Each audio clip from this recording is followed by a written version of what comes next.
Alright guys, now we're going to do a short video on the steps you guys need to take to use the X method in full. So we're going to go over these 8 steps so you guys can remember what it is that you need to do when using the X method. So step number 1, it says find the GCF. Notice it says if any. I've got it erased right here, but if any. What do you mean if any? Well, you're not always going to have a greatest common factor when looking at your quadratic expression. So in this case, you're not looking at numbers, all we see is letters, but eventually you guys will have something like this here where you're going to have numbers. And what we're going to try to find out is what is the greatest common factor when it comes to those 3 numbers. In this case, there is no greatest common factor, so that's why it's if any, right? Step number 2, it says substitute A, B, C from your quadratic expression, which is this one right here, in the X. We're going to do that right now just so you guys can see it. So here's our X method here, right?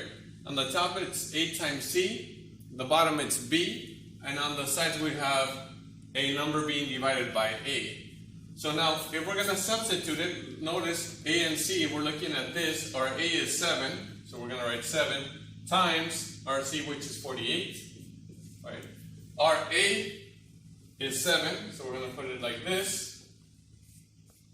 And our B is negative 50. So that's what that means when it comes to substitute A, B, and C in the X. We just did that. For step number 3, it says multiply A and C. So you guys would multiply those 2. That's step number 3.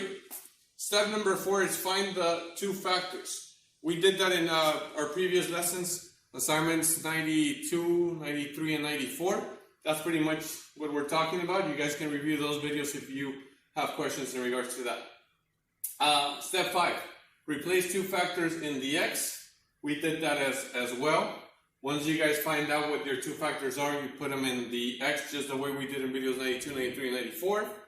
And then step number 6 is simplify the fraction. So once we put our 2 factors here, we're going to see if this fraction can be simplified. If you can, you simplify it. If you cannot, then you leave it as is.